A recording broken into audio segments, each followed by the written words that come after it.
This podcast is part of the Deluxe Edition Network. To find other great shows on the network, head over to deluxeeditionnetwork.com. That's deluxeeditionnetwork.com.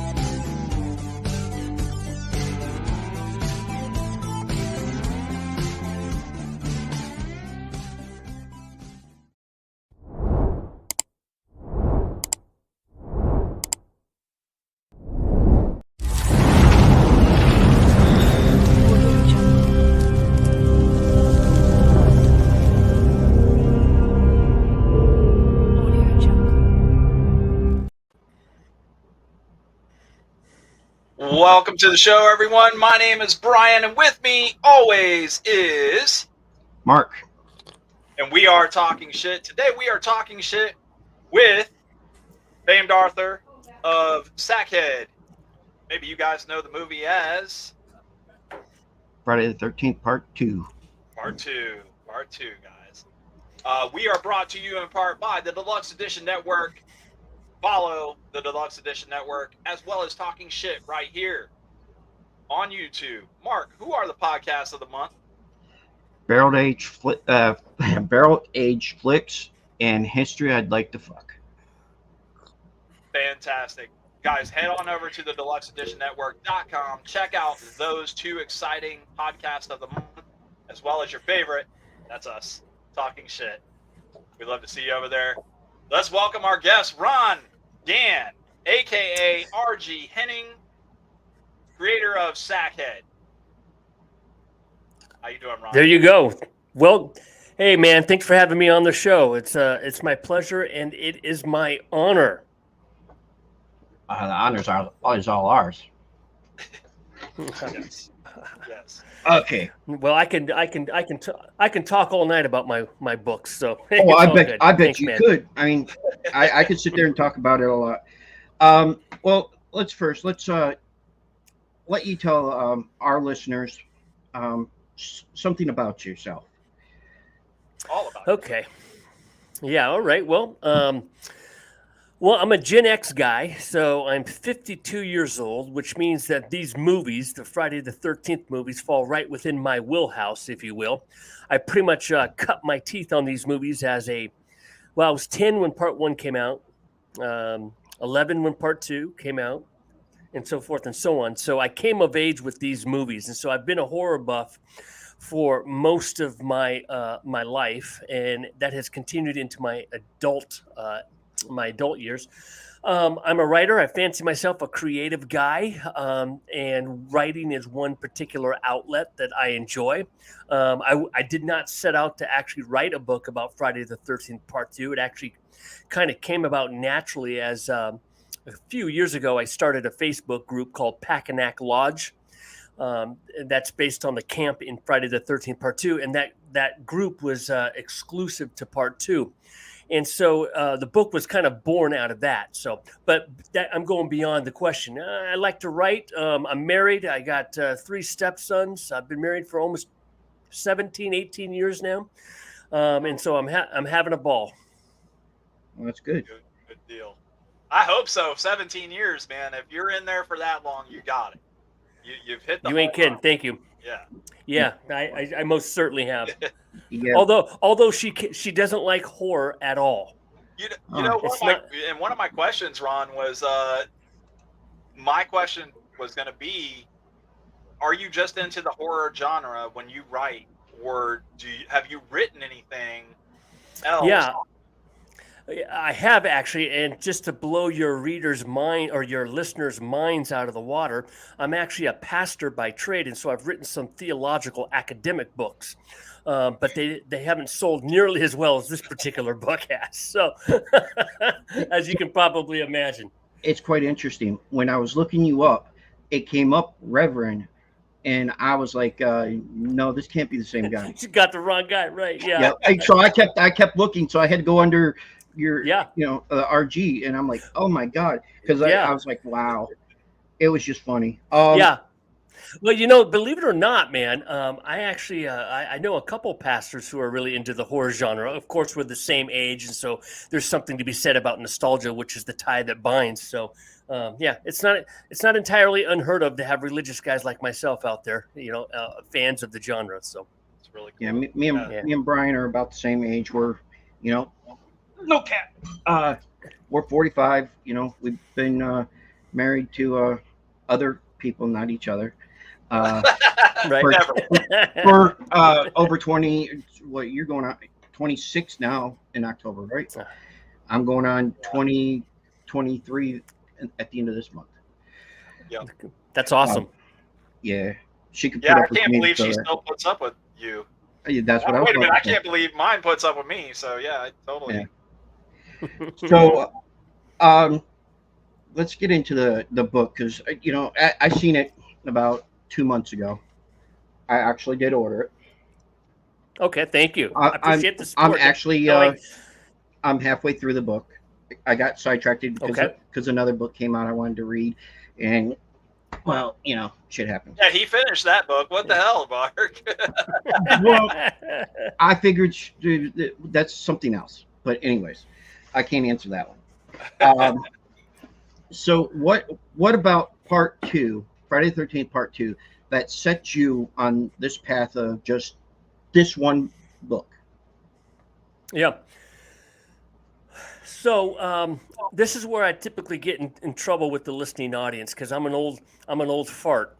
So what I mean by that is I'm one of those Friday the 13th fans.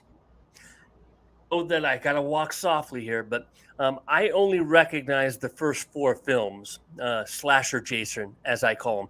I don't get into zombie Jason, demon Jason, space Jason, fake Jason, or any of that stuff. So I'm really one of those old school guys. And I'm always reluctant to say that because that can come off as pretentious and arrogant, and that's not what I'm trying to be. I guess I'm just old. But anyways, so there's those first 4 films that I really thoroughly enjoyed because I came of age. Part 2 stands out for me because I'm pretty sure it's the first one that I saw of the quadrology, if you will, the first 4. It was the first one that I saw. I remember where I was at. I remember exactly all the events that went down. There's an incredible sense of nostalgia I get when I think of part 2. But beyond that, I genuinely think that it's an incredible entry in the franchise and in the genre in general, and in the franchise in particular. I love the way that Jason is in his embryonic stage as a killer.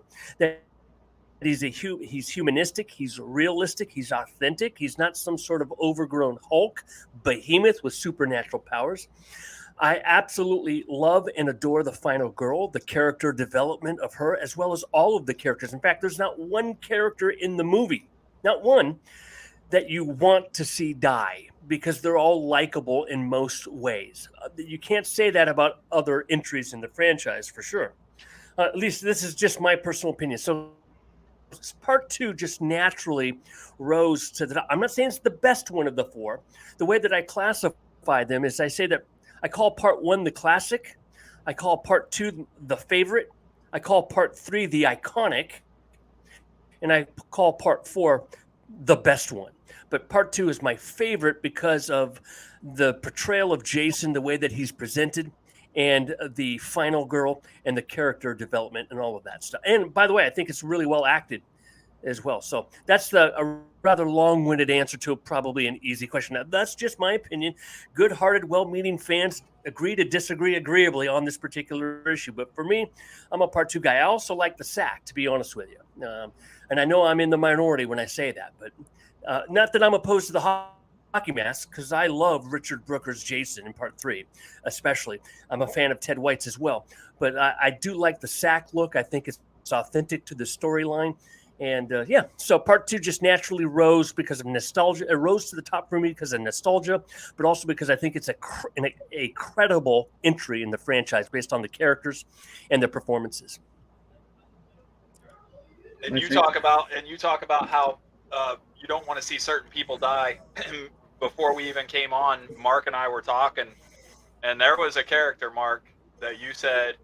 Oh, come on! Yes, his name, Mark. I think, in that movie, they should have at least let him get laid before they killed him. Come on. He was already in a wheelchair. He was already, you knew he wasn't going to get away from the killer. Now, when that was one of the iconic kills too, because when the machete goes through his head and his wheelchair goes backwards and all the way Yeah. down. I felt bad. I always feel bad at that scene. I know it's coming, but I always feel bad at that one because he was just about to get laid. Well, let me tell you a few things about Mark and Tom McBride, who played the character. I think this is somewhere around chapter 9 or 10 in the book. I can't recall, but that was Tom McBride's first movie. It was an epic kill when it happened because what you have is a paraplegic or at least a paralyzed individual being killed in the movie. You didn't see that a lot. I actually misspoke in the book in his chapter. And I make the comment, I made an absolute statement, which turns out isn't as absolute as I thought. But I made the absolute statement that he was the first handicapped person to be murdered in a slasher movie, which turns out he's not the first handicapped person, much less the first person in a wheelchair. But he is certainly, I think the original Texas Chainsaw Massacre had a guy in a Yes, he wheelchair did. that was killed, if Yes. I'm not mistaken. Right. Yes. So I embellished incorrectly in that, but that being said, his death was probably, in my personal opinion, in fact, I'll say in my studied opinion, was the most notorious of all the handicapped people to ever be killed because he had such a big part. So he was a likable character, and it was pretty gratuitous at the time. The other thing that I'll say about Tom McBride was, just to follow up, that was his first movie. He didn't do much acting after that, little tidbits here and there. And of course, he died in 1995 at the age of 42, I want to say, from HIV, from AIDS. He was an openly gay man. But it proved to be one of the hardest chapters I had to write in the book. There were 4 that were really hard, and his was arguably the hardest because of his short life. He's not on record at all about Friday the 13th Part 2. He died long before the convention craze was born. So he didn't do any interviews for the movie. And so there's nothing on record. So I had to rely heavily on his colleagues in the film, Lauren Marie Taylor, Bill Randolph, both of whom I struck up a rapport with, and I was able to interview them about him. So, sorry, that's a kind of a diversion, but I just wanted to circle back to Mark. I like that. Yeah. The character Mark. So I did kind of speak a little bit in his chapter. I made an absolute statement when it's not as absolute as it should have been. There have been other handicapped people or I should say wheelchair-bound people killed in slasher films, but his was certainly the most notorious and was the most controversial when it happened. So, and then secondly, about the actor itself, that was his first movie, and he proved to be a real challenge to write about because of his early death. I was going to ask, one of my questions was actually, did you work like real tightly with the cast of the franchise of this particular film? Thanks for the question. It's a great question. I volunteer with C&V Promotions. I don't know if the name Stacey Lee sounds familiar to you or not, but she's a familiar face on social media platforms, especially in the world of Friday the 13th. She is a convention agent for all of the surviving cast of Friday the 13th Part 2, except for Warrington Gillette. So having volunteered with her, I've had the privilege of working at 4 or 5 different conventions with the Part 2 cast. And in doing so, yes, I was able to establish a personal rapport with many of the actors. Bill Randolph in particular, he wrote the foreword to the book. And so I worked closely with him. He vetted the book as well. He helped me out quite a bit and made some invaluable corrections, some of which, here's a perfect example of the benefit of knowing a cast member when you're writing a book. If you check IMDb, if you check all the online resources as to when Friday the 13th Part 2 started filming and when it ended, it all says the same thing. I think it says it started October 3rd and it finished sometime in mid to late November. That's pretty much what you're going to find anywhere and everywhere online. That did not land well for Bill when he read that. And I said, hey, Bill, look, that's what all the records are saying. And he's like, that just doesn't seem right to me. And this freaking guy, God bless him, he goes into his drawer and he pulls out his pay receipt from his pay stub from 1981 when he actually started shooting.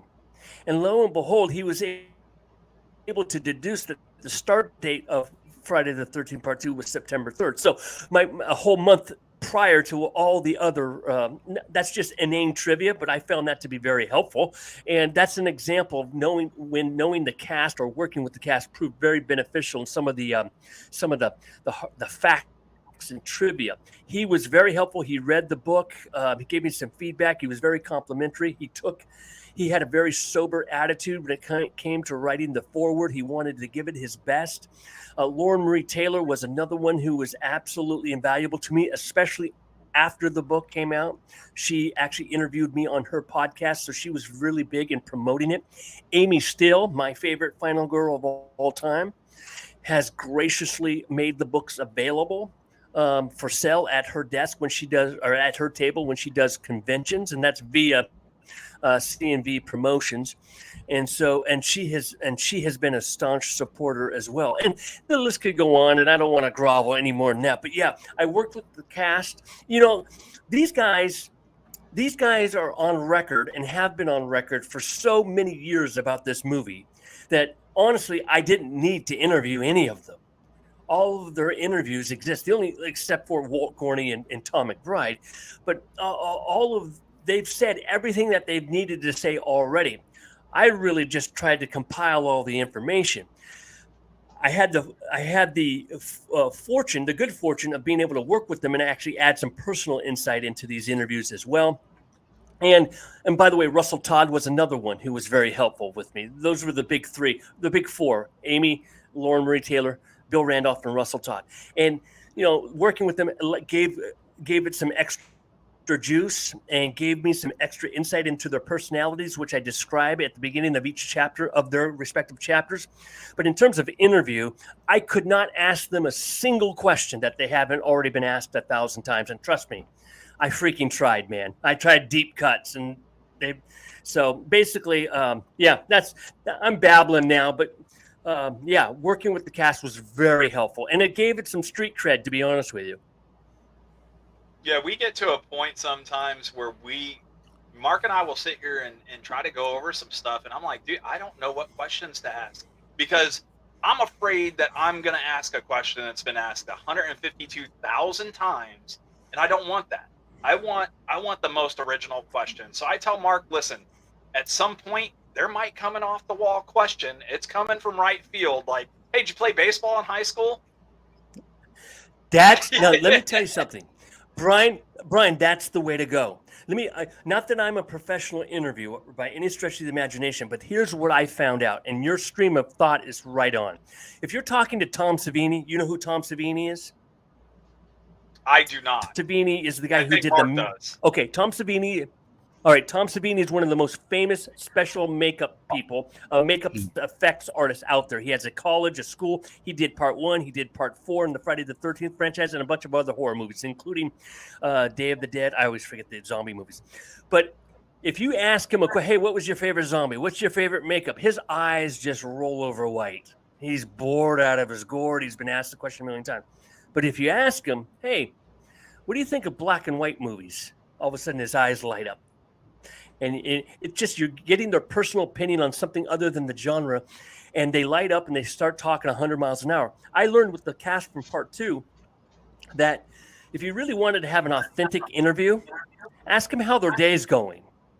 Yeah. Ask them, what their high for the day was, what their low for the day was, or in the case of Russell Todd, he's a perfect example, not to drop names here, but he and I, I'm middle-aged now, and he's a few years older than me. And so I asked him some middle-aged questions that I was starting to experience for the first time around this, that, or the other thing. He's been there, and his eyes lit up, and we had this.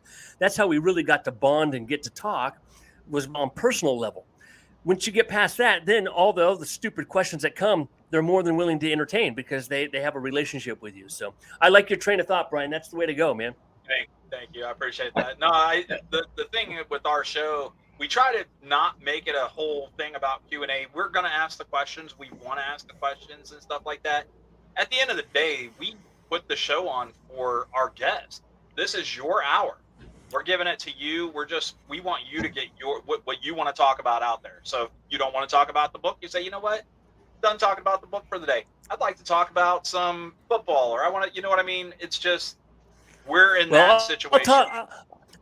I'll talk your ear off about football as well, at least NFL football. But I'm more than happy to. I'm more than happy to talk about my book. I really enjoy talking about the book. So we appreciate you coming on to talk about the book. For sure. Yeah. Just to let you know, Brian. One of the things. Just to let you know, Brian. I'm sorry, I didn't mean to cut you off, Ron. The mask that Bray Wyatt wears for the Fiend, that's made by Tom Savini. Oh, really? Yeah. Learned something new today. Yeah, Tom Savini, he's the guy that created the original makeup for Jason in part 1 as 11-year-old boy. He left the series. He didn't want to do part 2 because he thought it would be ridiculous that there was no story there. So he just poo-pooed it, and he went off and he did a movie called The Burning, which, although the special effects were great, the movie itself I consider to be quite inferior. But that being said, he came back in 1984 to be the special effects artist on Friday the 13th final chapter because he was told it was the final chapter. And since he's the one who, quote unquote, gave birth to Jason in terms of his creation on the screen, he wanted to take him out. And so that was his last hurrah. Of course, as you know and I know, that wasn't the last installment of the franchise. But yeah. Well, the way that they wanted to go about with the franchise after 4 anyways, they wanted to try to make it, Friday the 13th is going to be about a new killer just pretending to be, Jason. Yep. It could have worked if the fans weren't just so keened on Jason. Yeah. This is interesting because Steve Miner directed part 2. He also directed part 3. And the continuity issues between part 2 and part 3 are so profound, so glaring that it actually drives me freaking nuts, as well as it does most hardcore Friday the 13th fans. And basically, you lose continuity from part 3 to part 4 to part 5 and all the way down. Jason looks different in every single movie. He's got a different outfit in every single different movie. Size. His mask, different size, different mannerisms, different masks. It's just... if there's one thing that drives me nuts about the series, and that is its continuity issues, not just around the appearance, but also the aesthetics, the storyline. And that made my life very difficult because in the book, at the close of each chapter, I have a section called Ask and Answered, where I try to scholastically, scholarly answer some of the plot holes and or continuity issues. I think I do a pretty fair job. I give it a lot more attention than it deserves. At the end of the day, it was a low-budget horror movie, and I'm acting like it's the Holy Bible.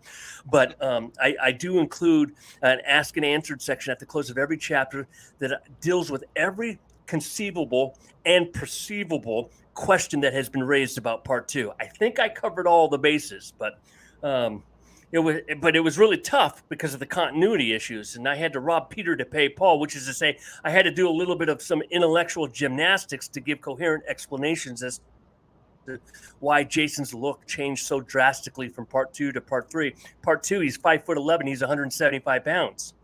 Part 3, like he's 6'3".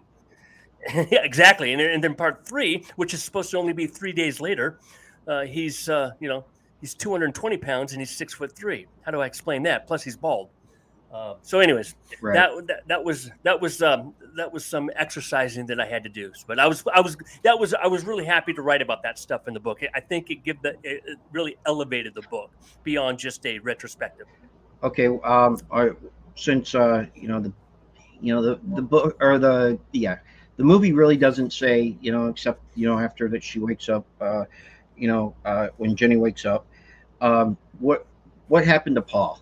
I mean, yeah. That was one of my questions that I had with the movie itself, because I rewatched it last night for like too many times my wife has counted. And I was like, okay, I always questioned that. What happened to Paul? Paul was alive before the attack, or during the attack. What happened afterwards? And I was sort of, Did you read the chapter? no, not yet. Oh, okay. Do you want me to? I can give you the spoiler. Spoil it. You can Okay, all spoil it. I'm going to read the book anyways. But here's the question. It's the number one question that's asked of Friday the 13th Part 2. It's such a popular question, Brian, such an important question, Mark, that if you are at a convention, it's the question that they ask Amy Steele, and of course, it's the question that they always ask John Fury, who played Paul. And by the way, John Fury, he doesn't know, but Amy still has a coherent answer to it, and I'm going to work with John to make sure that he answers the question correctly. I do deal with the question in the ask and answered section of Paul's chapter, or John Fury's chapter. So if you want me to answer that question, I can do that for you. No, Brian don't want the answer, so I'll have to read it. Okay. Okay. Well, that's like same with the dog. They don't show the dog after that neither. So I mean, the answer for the dog and Paul are one and the same.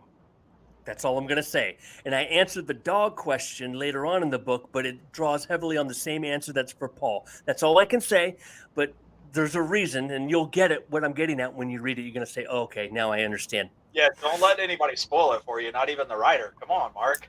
Now, have you ever read any of the novelizations for the book? Or for the movie? I did. Yep. It's written by Simon Hawke. And by the way, I have an answer for the Facebook user who just posed a question in just a moment. So I see you there. I did read the novelization. It's bare bones. And what I mean by that, it's written by Simon Hawke. It came out 6 years after the movie. And it basically just follows the script beat for beat. It does add a few little insights about the character Ted and why he survived. A little bit of backstory around Jason that they retrofit. That the writer uses knowledge from 1988 that Jason's a zombie, kind of like, and kind of retrofits that in the book, or at least alludes to it. But other than that, it wasn't very revelatory at all. It doesn't tell you anything that you didn't know from watching the movie, more or less. 99% of it is straight up the script, just dramatized with a little bit of backstory here and there. Should I answer the Facebook user's question, or? Yeah. Hold on. Before he does that, did you know, Brian, that book, part 2, if you were to go buy it right now online, it is $2,000. What? Oh yeah, Simon Hawke. Yeah, yep. I wanted to. Why? I want to read, because they're not in circulation no more, and they don't. I want to read them, so I'm gonna just download the PDFs for them and read them that way. And they're good. Over here called a library. I don't know if they still. No, they don't have them there. I've already looked. I've checked. But part one, I can get it for $70-something. There you go. But yeah.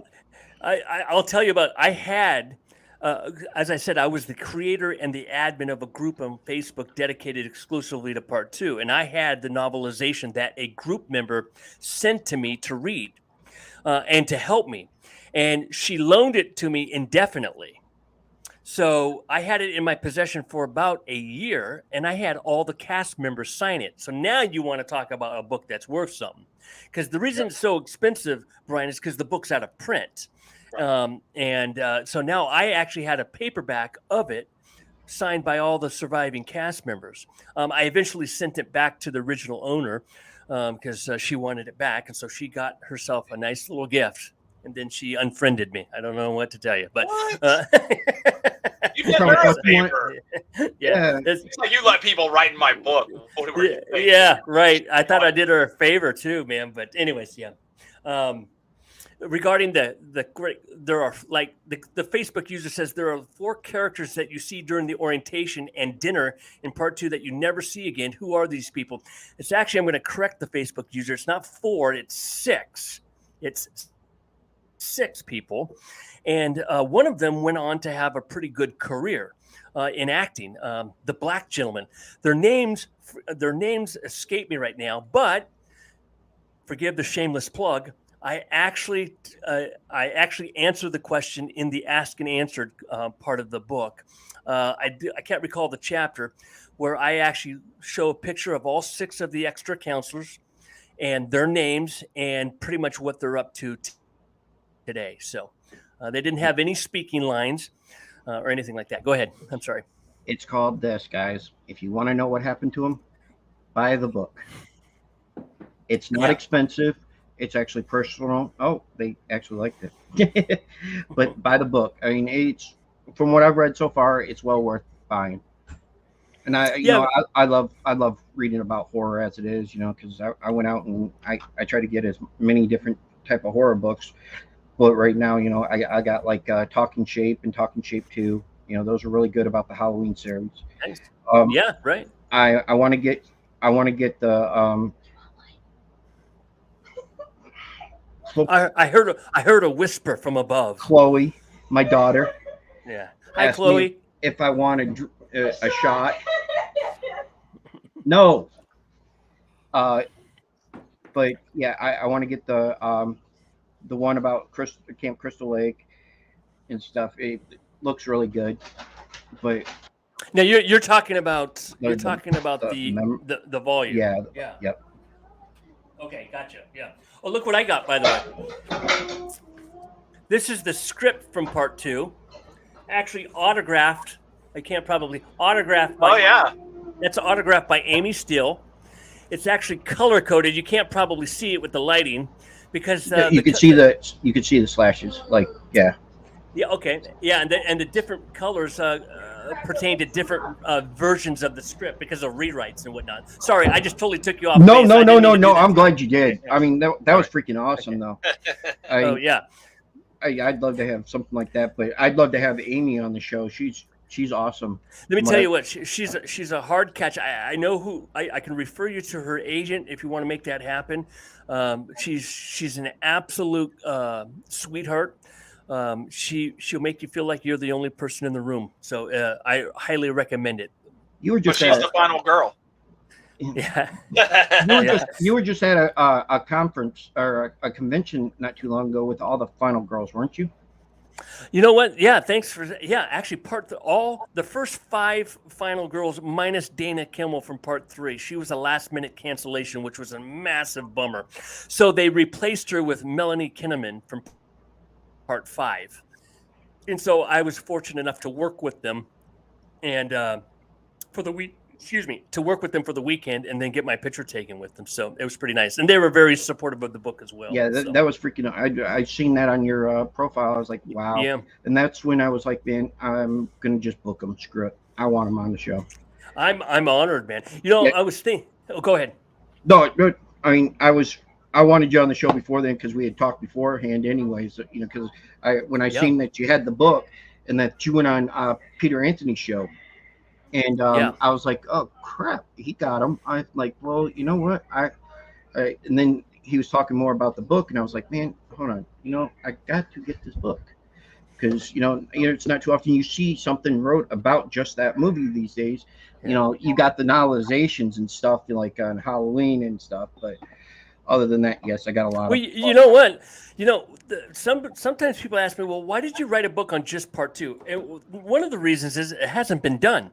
The Crystal Lake Memories book that you want to get, Mark. That's a collection of all. And it touches them all. So it's not exhaustive. It's incredible. Don't get me wrong. And I cite it more than a couple of times in my book. But it's kind of a 30,000-foot overview of all of the movies, right? Whereas my book is, the definitive retrospective. And I think just for your listeners, I would just tell them what they could I want to tell them what the book is not. It's not an encyclopedia. It's not going to bore you. It's not a reference or a dictionary. Each chapter is dedicated to every character in the movie. I start off each chapter by telling the character's story in narrative form. So it's almost like you're reading the novelization, although it's not. It's my writing. And then after I tell the story of the character in detail, I then transition to an interview with the actor who played the character. And then the chapter ends with an ask and answered section where I answer some problematic questions, either about the character or about the movie in general. There are 3 or 4 chapters that are more historical and kind of talk about slasher. I start off the book talking about the movie Friday the 13th Part 2, why it got made, how it got made, when it got made, and all of that stuff. But once I get past all the preliminaries, what is it? 12 chapters. 12 chapters are dedicated to each character, and I think it's not boring. I don't think it's boring. So it's not the best thing ever written, that's for sure. But I think that if you're a fan of Friday the 13th in general and Part 2 in particular, you would be remiss if you didn't read it. That's my personal opinion. So Yeah, so I think that's going to be for any horror genre fan. Guys, listen. You can like Friday the 13th. You don't have to like Friday the 13th to go out and get the book to read it and then be like, holy crap, now I want to go and watch all these movies. Because, something's got to start from something. You don't start something from nothing. You know what I mean? I do know what you mean. Absolutely. And let's be honest. 20 years from now, these movies that we're talking about right now are going to be considered the classics because they're going to be remade. They're going to be new series. It's like the Wolfman, Frankenstein, I was going to say that. Man. That's exactly what it is. We all know that there's all kinds of different movies about Dracula. There's all kinds of movies that have been made about Frankenstein. Nobody goes back. Well, but there's always the original classics that we know about from 1931 to 1941, right? And that's how these Friday the 13th movies are going to be. Those that came out in the golden age of the slasher genre, 78 to 84, which you guys, myself, we were old enough to be a part of. Those are one day, if they're not already, because they're 40 years old now, they're considered the classics. And once these new Friday the 13th movies roll out, books like this, I think are going to be even just as important because they're going to hold on to the legacy of the original classics, for lack of a better way of putting it. So, okay, I'm going to get off the book for a second. Yep. Now, as well as I do, 2000, late 2000 teens and stuff. About the lawsuit. Uh-huh. For Brian, if you don't know, Sean Cunningham and Victor Miller, the original writer of Halloween or Friday the 13th, went to court because Victor Miller wanted his rights back because he wrote the script. He wanted to do something with that part 1, in which he is now doing. He gets to do what he wanted to do, but it took over 8 years for them to actually come together on an agreement finally. And it killed the video game. It killed all movies that we had going for us. It even stopped a lot of merchandise from going forward. And so here's the question: what was your thought on that, on the lawsuit? Or you don't have to answer if you refuse. Because to me, everybody jumped all over Victor Miller because they thought he was in the wrong for wanting his rights back because he wrote the script. But in the long run, I think that, to me, Sean Cunningham should have just sat down with him and said, hey, look, let's work out a deal so we both get something out of this. But it took going to court and going all the way up to the Supreme Court for it to come to light. So I do have an opinion. I'm going to give you my rated G Christian pastor answer, okay? All right? Because I do get animated about it, and I do get emotional. I'm not a big fan of Sean Cunningham and the way that he handled himself during this lawsuit. Let me tell you something. This is not about art. This is not about integrity. This is about money.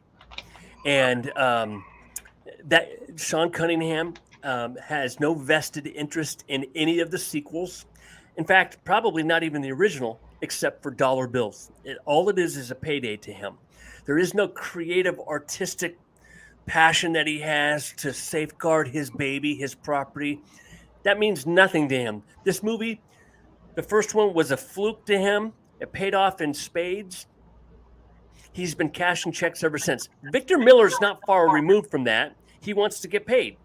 as well, because he created the character Jason. I'm glad that Victor Miller won the case. I'm just glad the case is settled, because by the time the next Friday the 13th movie comes out on the big screen, it will be close to 20 years since we've had one. Yep. And so I'm just glad that it's solved. But at the end of the day, Sean Cunningham is a producer in Hollywood, and all that means and all that entails. And Right. it all comes down to moolah, dinero. Well, you see, the one thing that I never understood is why did they let the video game go through if they knew that there was a lawsuit and could have just destroyed the video game? I mean, I still played the video game. I like it. You know, I beat it. You know, I got all the achievements. I've got everything for it. You know, there's nothing left for me to do. But I used to have a big following of friends on there that we play it from 5-6 hours, sometimes 12 hours a day. You know, it just depends. We bullshit on there, and Sure. it was fun, and it was like, wow. And then once it died, no content coming to it, nothing, and then it was like, why play it? I play it every now and then, but other than that. Now you guys are aware. I don't know. Are you aware of Crystal Lake? Crystal Lake. Yeah. Camp Crystal Lake. Thank you. I think that's what it's called. Series. Yeah. The series. Yeah, the series. Yes, I can't wait.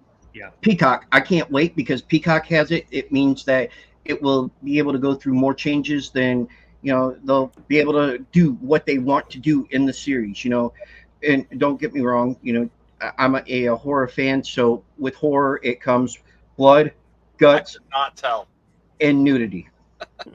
I'm hoping that they'll use the streaming format to actually develop a story that's engaging. That's what I want. That's what I wanted to. I was just curious on if it's going to go from sort of like instead of like Bates Motel did. Yeah. If they're going to flash forward a little bit, show. I think they are. Back. And then again, who was it? I know that. Oh hell, what's her name? Andrea King is supposed to be back in that one. And King. Yeah, she's not going to be playing Alice because Alice is dead. She's dead. So I don't know. I was just with her at Monster Mania, and I was working alongside her as well as the other final girls, and I wanted to ask her about it, and I forgot to. I think she definitely has a consultant role. I think she's going to be on screen. I can't speak too intelligently about it because I don't know everything, but I'd be shocked if they brought her back as Alice because Alice died in 1981 or canonically 1984. But right. Well, I was wondering if they were going to do it as she was like an off-person voice, sort of, have that type of role to shape what happened. And then, everybody knows if you know the story, she's dead. But what's cool? What's cool, Mark? She actually is of age where she could play Pamela Voorhees. Well, a friend of mine, we actually talked about that, but. I don't know. I don't know if I'd want to see her play Pamela Voorhees, especially that would be weird. It would be weird. It would, being known that the person that kills her. Well, no, not kills her, but the person that she chops the head off of. She finally becomes. It's the multiverse. It's the multiverse. Yes. Yeah. I loved it. I love the fact that part one. You got that feel that you didn't know who the killer was. Part two, you really didn't get to know who the killer was until towards the end. I love that. Mm-hmm. And then, part three, we knew who the killer was for, the rest of them. Not five. Nobody knew who the killer was until the end anyways. Right. But it was like, wow, I like that part where, when they stopped or they started showing people, hey, look, this can work without showing the killer on screen. Yeah. Yeah, absolutely. So we'll see. I'm hoping for a good story. I do believe that Crystal Lake, whatever they're calling it, I forget. I do believe it's going to flash forward and back because they're on record as saying, look, you got to have Jason in it. He's the draw. But at the same time, they want to tell the whole story. So I think it's going to be present and past storytelling. And I hope it's not a. What's the show that everybody was really into, and then they were like, "Oh, they're bringing dragons," and then they didn't get dragons for the longest time. What movie was that? or show. What show was that? Was HBO. it Game of Thrones? Game of Thrones. Yeah, I'm not a You fan. Sorry, You never no. watched it? You never watched Game of Thrones? No, pass. Oh, Hard come pass. on.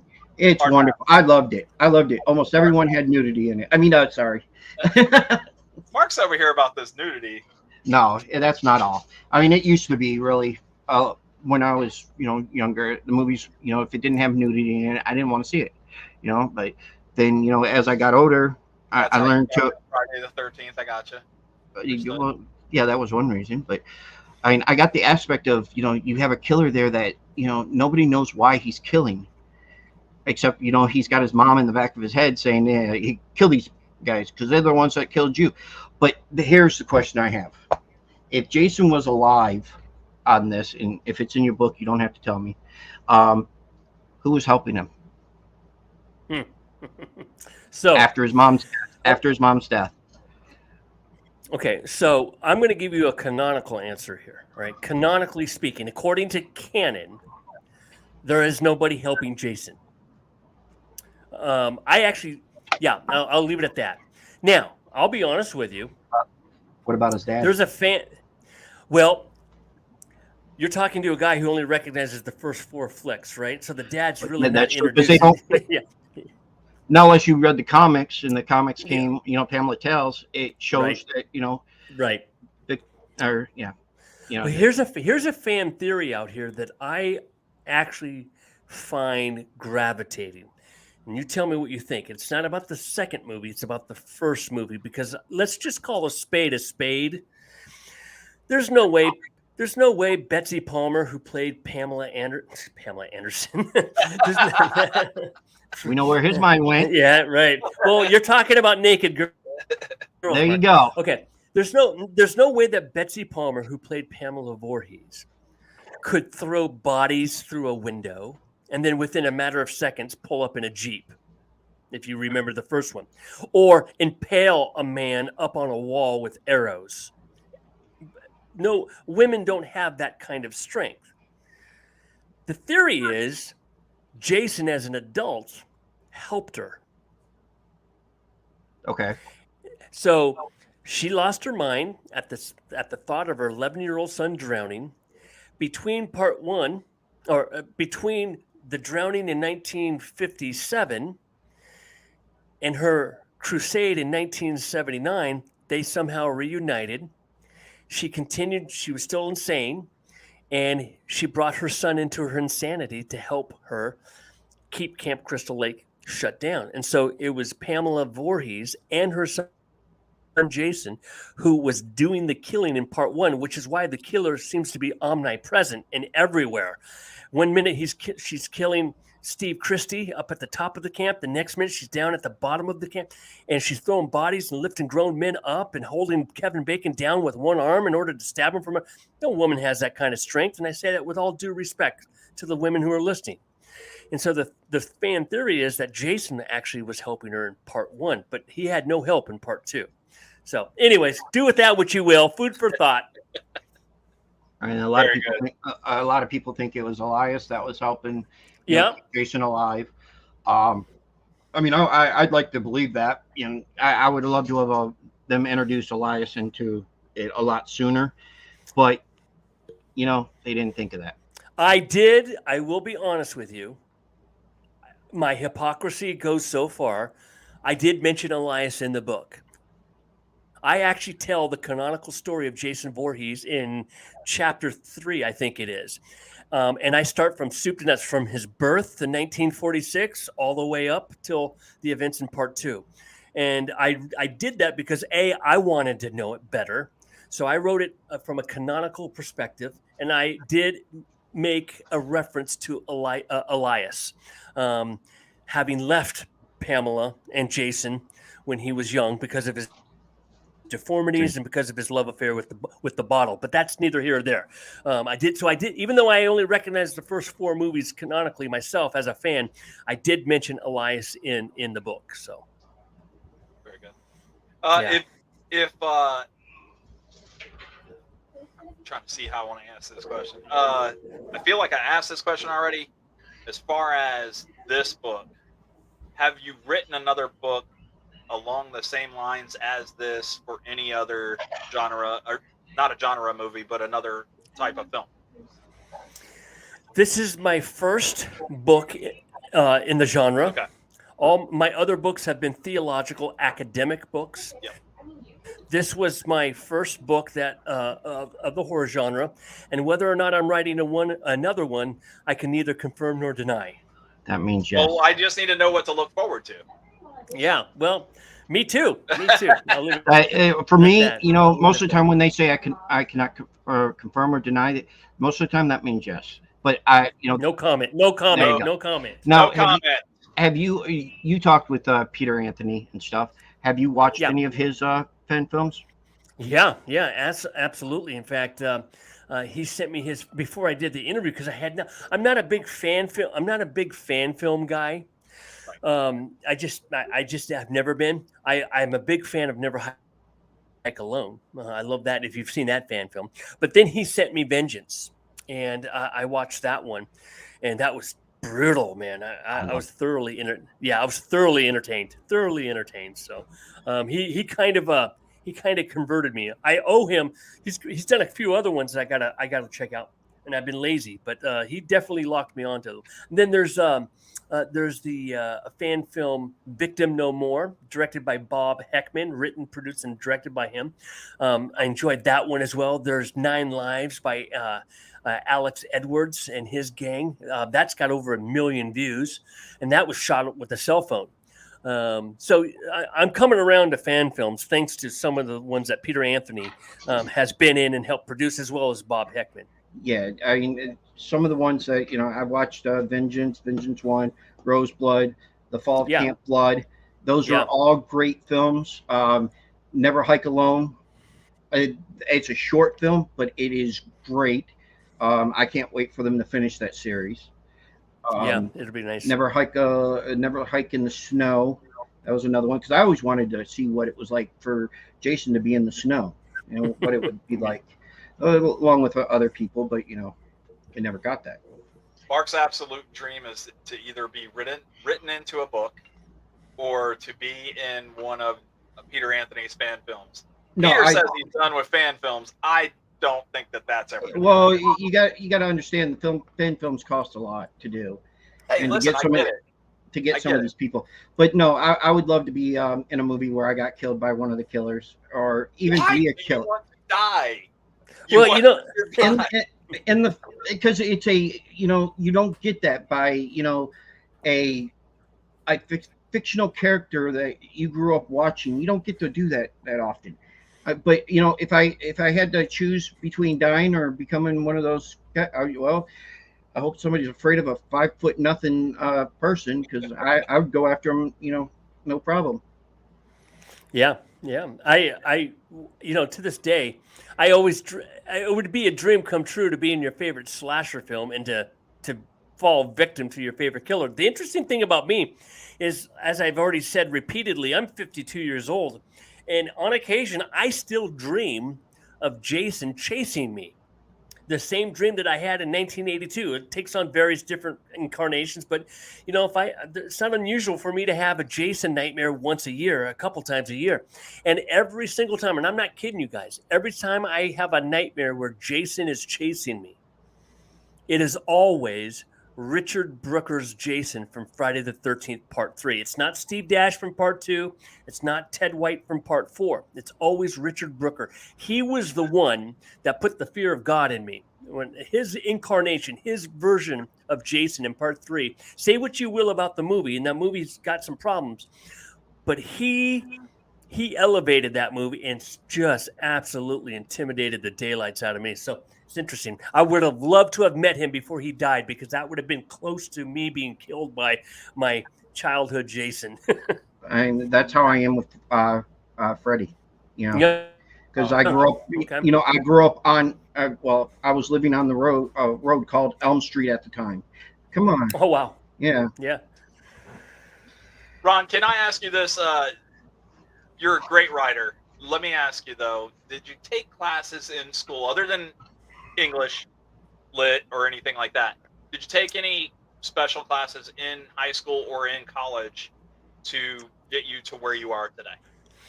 I did not, but when you're in college, and in my case, as a pastor, I went to Bible college, right? I'm writing essays all the time. So I did cut my teeth on some in college writing a lot, but none of it was what I would consider publishable. What had happened was I started getting serious about writing in 2007, and at that time I was an avid reader, and the more you read, the better you can write.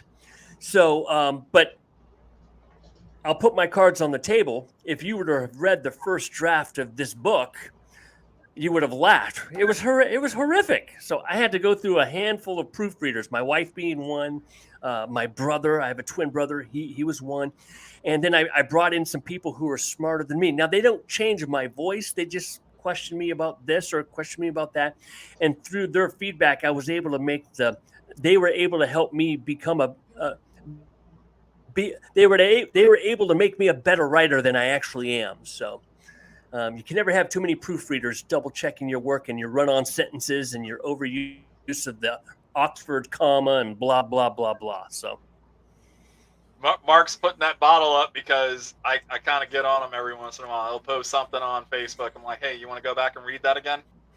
And it's not to make fun, Mark. It's not to make fun of you. Listen, no. I'm not a grammar Nazi, but I got to be a grammar Nazi. I hate when my cousin does it. It's there, yeah, not over there. It's, you know what I mean. And just read what you're about to post, because you don't want to come off as okay, all right. True confession time. This version of the book, I had a reader read it with a skeptical eye. He sent me a Facebook message that was about as long as the Bible, right? And in it was and he listed every single page number where he took issue with something, whether it be sentence structure. It wasn't sentence structure. It was plot points or whatever. Some of it was incredibly helpful. But he picked up on a misspelled word that I used 3 times in the book, and I'm absolutely mortified by it. So, Mark, you're not alone here, but I actually used the word dawning, or he donned the clothes, or, and I spelt it wrong. I've since made the correction for later versions that will be printed, but oh my gosh, I was absolutely mortified. So it's DONNING for dawn. That's correct. Not and I spelled it DAWN. right. No. Right. And it went through how many proofreaders and nobody caught it? Shame on those people. Yeah, shame on me for crying out loud. I'm a pretty articulate guy. It went through the person that allowed it to get published. So I mean, they're even at fault. I know. And it happens. Like I said, I'm an avid reader, and I read stuff from major publishing houses that I'm surprised that doesn't get caught. So it happens.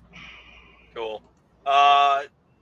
So for writing, you were in high school, you were in college. You got into writing more when you were in college, though. That's okay. Mandatory writing. Yeah, exactly. Yeah. Because of all the essays. So all those grammatical errors and stuff like that, you were going to catch on to. And now, so like if you put a post on Facebook, will you read it 3 or 4 times before you post it? I do, and just to make Mark feel better, I can read it 3 or 4 times, and there'll still be an error. I'm not kidding you, man. I don't know what it is. So it's not just Mark. It's not just Mark. Even us professionals do it all the time. All right. Very cool. What was your inspiration to write the book? Passion. I had started the Facebook group. I know we're running out of time, so I'll speak fast. I had started the Facebook group dedicated exclusively to Part 2. I was fostering greater fandom for the movie among a lot of Friday the 13th Part 2 fans. And I just decided to take all my research and my tribal knowledge and to just barf it out on paper and see how it went. I started with I don't write sequentially, so I started with like chapter 8, and I liked what I did. It felt good. I got the creative juices going, and so I just kept going. So the inspiration was basically just being the admin and creator of the Facebook group and having all this tribal knowledge that I wanted to evangelize others with. That was really what it boils down to. I wanted to give the movie a little bit more street cred than it's gotten over the years. Who's your favorite character other than Jason? Bill Randolph, Jeff from Part 2. If Why? there's another horror book that you want to write about, if there's another horror that you want to write about, what would it be? Not Friday the 13th.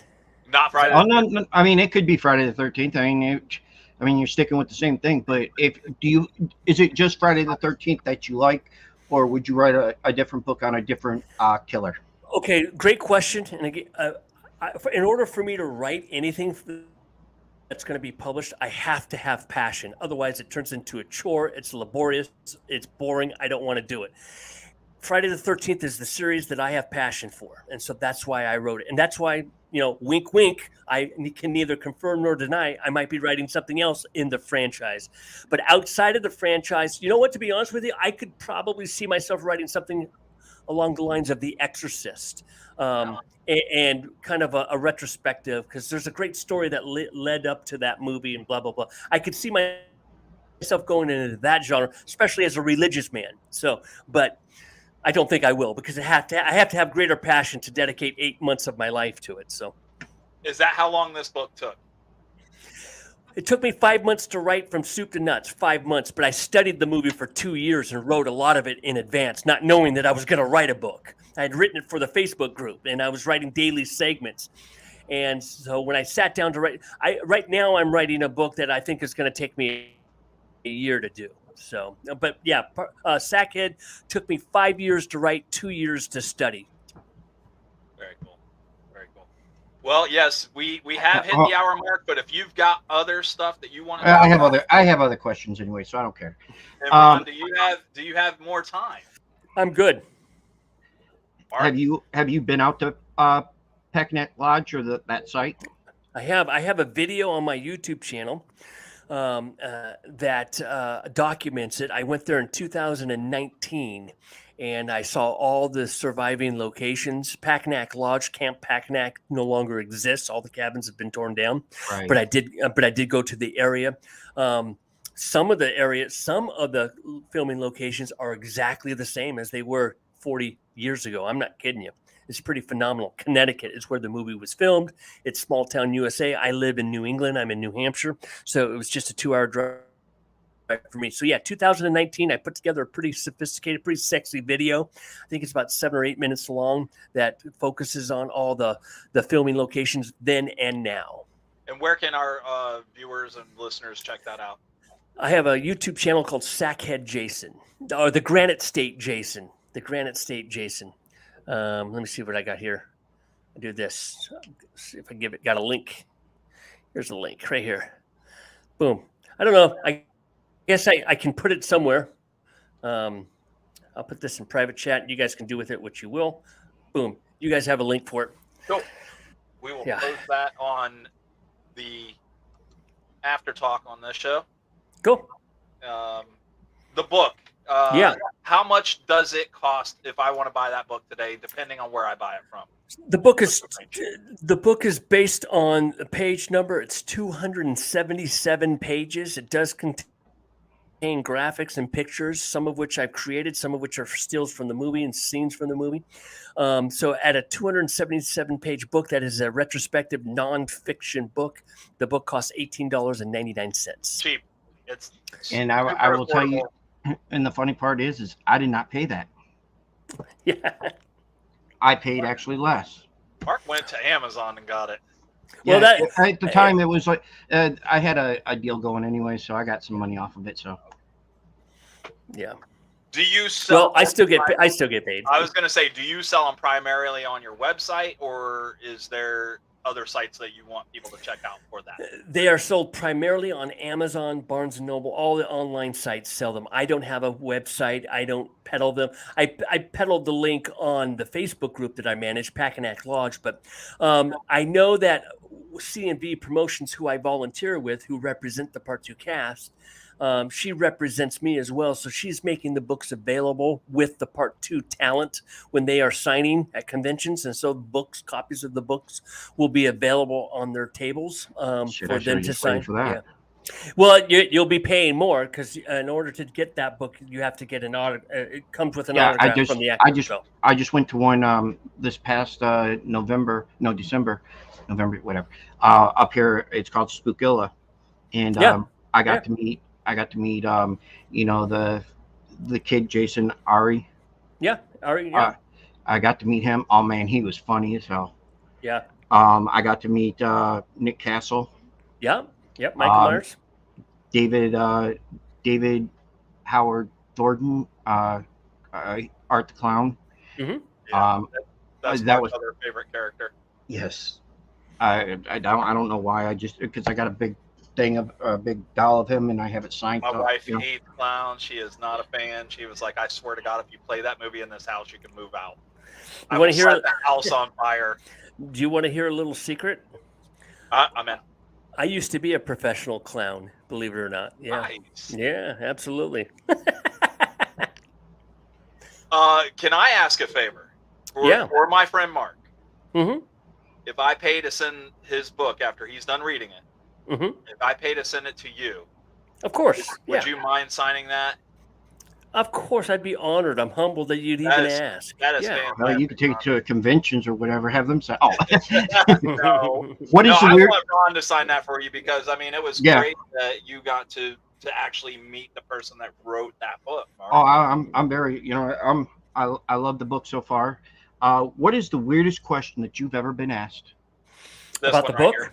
About the book? The book, or Okay. yeah. Well, all right. about- All right. I'll give you a non-book question, and then I'll give you a book question. The weirdest question I've ever been asked, as I've alluded to this earlier, I'm an identical twin. And my brother, so we grew up, everybody would ask questions. Hey, can you feel it when he's in pain and all that stuff? And so one time somebody asked me, when he's having an orgasm, do you feel it? Right? So that's the weirdest question I've ever been asked. That's non-book related. I think book related, the strangest question I've been asked, jeepers, I don't know. Everybody's been pretty cordial and sophisticated, so I can't think of anything from the top of my head. But you know what's going to happen. We're going to end this interview, and I'm going to hit the rack, and I'm going to go, oh, I should have told them this, but right now I can't think of it, so forgive me. What's the most common question you get asked about the book? Well, the most common question is why just part two? Why just part two? And of course, the answer to that is why not? No book has been written on it. I'm the first to do it, and I'm a big fan of it. One question that I like getting asked because it conjures up all kinds of feelings for me is they ask, what was the hardest part about writing the book? And so we didn't ask to that that well, I'll answer it. All right. The hardest part about writing the book had to do, I'll give you four. Marta Kober, Jack Marks, Tom McBride, and Walt Gorney. Those four individuals I had to write full chapters on, and all of them are dead. Or Marta Kober's not dead, but she's recluse. She's not easily accessible. And so I had to really rely on interviews that were legacy interviews, as well as interviewing cast members today about their experiences with these people, because two of the actors, Walt Gorney and Tom McBride, are not on record at all, as I said earlier, about their thoughts on the movies. So I had to write full chapters. If you're writing a definitive retrospective and you're going to be paying $18.99 for the book, I can't just phone it in and write a paragraph or two and put some lipstick on a pig and make it look nice. I have to really do it, right? So that was really hard for me, writing 4 chapters on 4 individuals, 3 of whom are dead and 1 is reclusive, about their experiences on the movie. And thankfully, I like to think that I pulled it off. So, and I give the reader a bang for their buck, I think.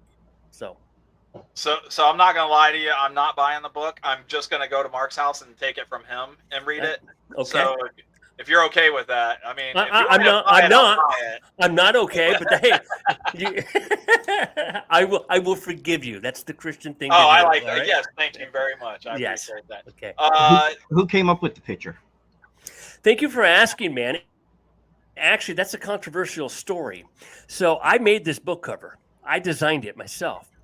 The Sackhead Jason was created by somebody else. I give him credit in the jacket of the book, but he didn't he used images from the video game. None of it is copyrighted. I then manipulated the picture. I put a pitchfork in Jason's hand, and I made it a little bit sexier, and I did some things to it. The artist wouldn't let me use it, even though it's not copyrighted. He just was all proprietary. And I said, wait a minute, this is just images from a video game that you manipulated on the back end. I'm going to use it because doggone it, I love it. And of course, he didn't care really. I mean, it is what it is. Some of these artists are really difficult. So basically, I took a picture and then I manipulated it and I did some photoshopping. Like I said, I created a pitchfork. I did the burning edges around it. And then I worked with the publisher to make it all tick-tied and verified. So I came up with the cover, basically, is the short of it. But I did not design the Sackhead Jason on it. I got that from an artist. I wish my Jason looked like that. Mine don't look like that. Mine's just plain. The shirt you're wearing, it says Jaws. Is it Jaws 1 or 2? Jaws 1. I'm a big fan of Jaws 2. Don't get me wrong, but Jaws is my favorite movie of all time. So I didn't even realize I was wearing it. But yeah, it's my favorite movie of all time, 1975.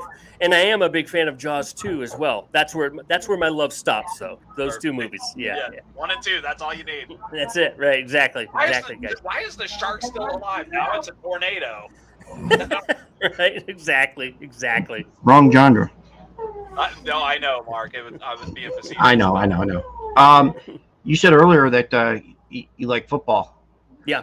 What's your favorite team? So I am a transplant to New Hampshire. So I came out here and got married back in 2005. But I'm born and raised. I bleed blue and green. I am a Seattle Seahawks fan. I'm from Seattle, Washington. Yeah. Well, don't start, man. He's a Lions fan. Oh, hey, you know what? I got a lot of love for the Lions because they're a small market team. They are snake bit, and man, if anything can go wrong, it will go wrong in Detroit. Yeah. However, I was really on the bandwagon this last year. I want nothing but success for the Lions. Well, I knew as soon as they started coming to life, that loss to Seattle would bite us in the ass. Well, I remember it well, and sometimes our victories are bittersweet. And that was a bittersweet victory. I did not like doing that, but I will take the W, but it sucked that it had to be against the Lions. Yeah, I remember it well. So do I. I had to turn the game off because I didn't think Geno Smith could actually do it. I really did not. Well, I'll be honest. I did not have faith in him as a quarterback, but he sure in the hell showed that he can do it. Yeah. I'm not a firm believer just yet. We just signed him for 3 years now. All right, and God bless him. Everybody loves a comeback story, so everybody's on the Geno bandwagon. But here's the deal, man. That guy needs to hold on to the freaking ball when the game is on the line, and we took a couple of bad losses this year because when it really mattered, he didn't hold on to the ball. So I'm not completely sold on him, to be honest with you. But statistically, he's a rock star. So I'm going to hang with him. He's my boy. But I want more than just one and done in the playoffs. I want more than just one and done in the playoffs. So. They all got to get their start somewhere. I mean, you got guys like Brett Favre that started out. You got guys like. But he's not starting out. Brian, Geno Smith was with the Jets. Come on. Yeah, but I mean, come on. He was with the Jets. That's where people go to die. Yeah, well, I'm hoping that's where Rodgers goes. Oh my God! Yeah, he is. I know. He is going. Well, he says he wants to go there. They still can't come to a trade agreement. What a shame. Because they want too much. I bet you it comes down to guaranteed money. I bet is what it comes down to. Well, I also believe it has to do with what they want for him. Guaranteed money that you could split the money between both franchises, but they're not willing to give up first round picks for him. I want to see where Lamar lands. That's what I'm curious on that one too, because I think that the NFL is screwing him over right now. Because you know what though? They should at least have him signed to at least one. Dude, he's asking for the mint. I mean, he wants 90% guaranteed. I mean, he wants Deshaun Watson money. I mean, here's the deal, guys. If he gets what he wants, say goodbye to the average layperson getting to go to football games on Sunday, because you got to take out a second mortgage to pay for it. Yep. It's crazy, man. Yeah. And all these to pay these guys means the ticket prices and all the ancillary stuff goes right through the roof, man. I'm telling you, I don't mind the owners going, no, we're gonna. I take a side with it. Go ahead. Deshaun Watson did not deserve to get that contract neither. Of course not. He didn't show that No way. he could get anybody to the playoffs. Nothing. He had one good season. And I'm not a Deshaun Watson guy. And I don't agree with paying them the money that they get paid anyways. They love the game. They should not be paid, all that much money. It's monopoly money now. It's so ridiculous. It's monopoly money. When they die, they're going to still have tons of money left over, and we're just going to be here like. They're going to give it to their dog. Yeah, probably. We just lost all of our horror fans who probably have never watched a football game. Horror and wrestling. How do you feel about wrestling? Because horror and wrestling go together. Yeah, I'm going to be honest with you. I know you're right, and I will second that. It ain't my cup of tea. Just has never been my cup of tea. Yeah, because a lot of wrestling, that is. So I was going to ask if Jason were in wrestling as not having that's a different story. Not having the mask, not having the ability to kill people. Then no. Would he be a top star, or would he be a mid carder? Well, he would kill everybody. Yeah. He's not allowed. Then he wouldn't be there. What makes him Jason is that mask, is that mongoloid look. So he's got to bring that to the ring, man. Come on. He's got to have a clear, a machete or something with him. He's got to kill. That's what makes Jason Jason. Otherwise, what are you going to do? Put Michael Myers in the ring, take his mask off, and have him, stalk his prey? Then, right. No, you can't do that, because Michael Myers is nothing without his mask. That's right. That's right. Well, hell, I think we answered and asked. Asked and answered? Yeah, ask and answer. I just want to thank you guys again for having me on your broadcast. It means a lot to me. I'm flattered and I'm humbled. Oh, we really appreciate you coming on. Yes. Well, maybe in the not too distant future, if something else comes down the pipeline, wink, wink, maybe I can come on back and we can talk about it some more. I like that option. Yeah, I like that option, especially when you're able to tell us, what book you're writing next. Yeah. Before we let you go, we're going to ask one more time, where can our viewers and listeners, where can they get your book, and where can they find you on your socials and all that? The book is available on Amazon.com. It's called Sackhead, the definitive retrospective on Friday the 13th, Part 2. Available on Amazon.com, Barnes & Noble, all your online retailers. It's under my pen name, R.G. Henning. You can find me on Facebook under my real name, Ron Gann.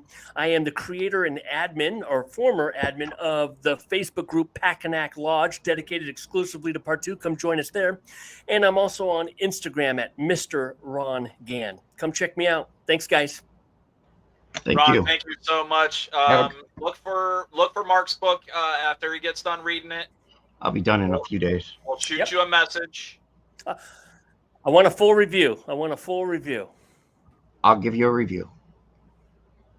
I promise. All right. Thanks, guys. God bless you. Thank you. Thank you. God bless you. Thank you. Have a good one. How about that? You got the interview that you were searching. You wanted one of them. Interview. Yeah, that was a great interview. I mean, listen, we've got a great book that we're reading now. As soon as Mark's done with it, I'm going to go kick him in the shin, steal it from him, to get the perspective on that Friday the 13th Part 2. Guys, if you have not watched any of the Friday the 13th series, where the fuck have you been? If you haven't, just like Ron was saying, Part 1 through 4 are the original 4 parts of that series. If you like the human side of Jason Voorhees, that's where you go. Yep. If you like from the killer that I like, 6, 7, 8. Hold on. 7, 8, 9, 10. And I believe that's it.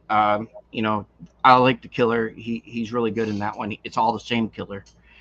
Other than that, if you have not watched it, well, what the fuck you doing? Go watch it.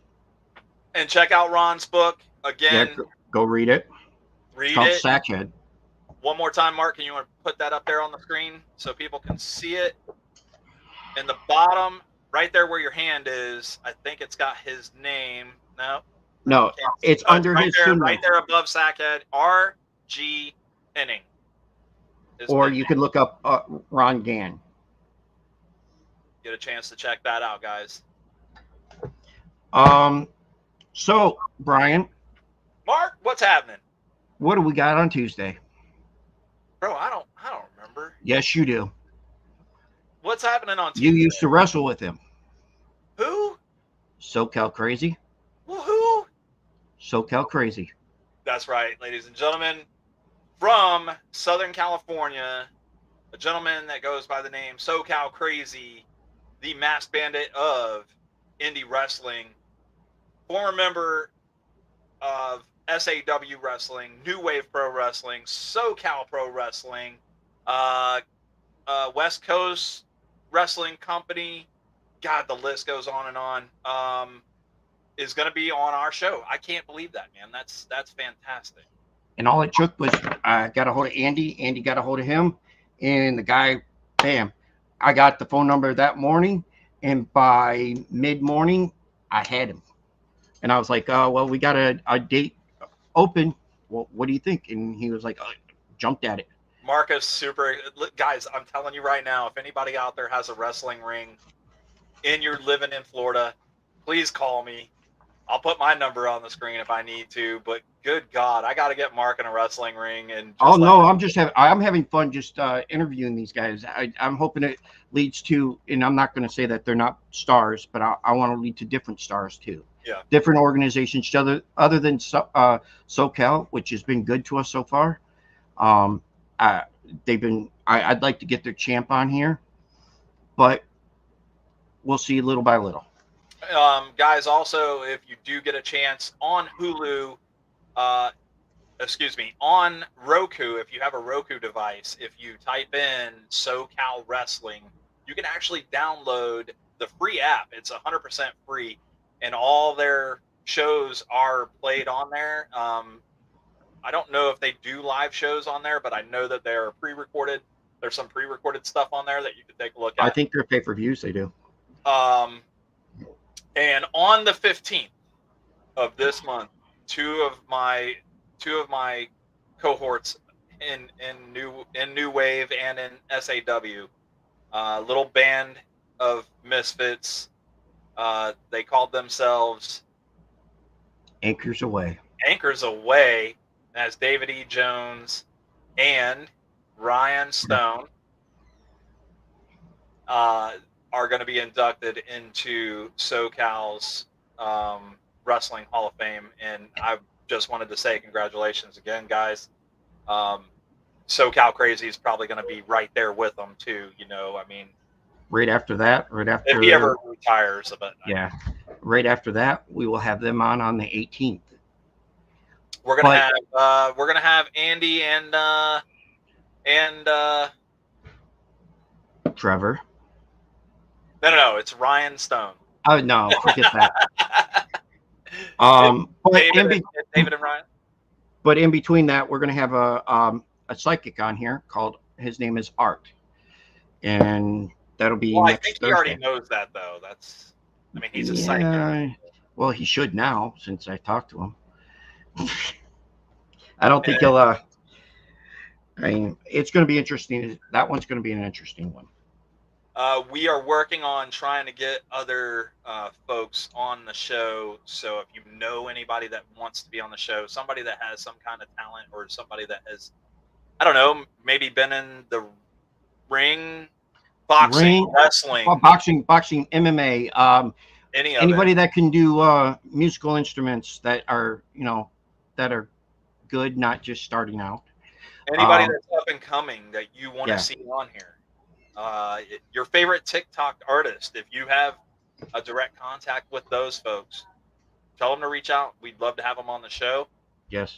Stacy wants me to reach out to somebody named the Bean Flicker. I'm gonna have to go check that one out.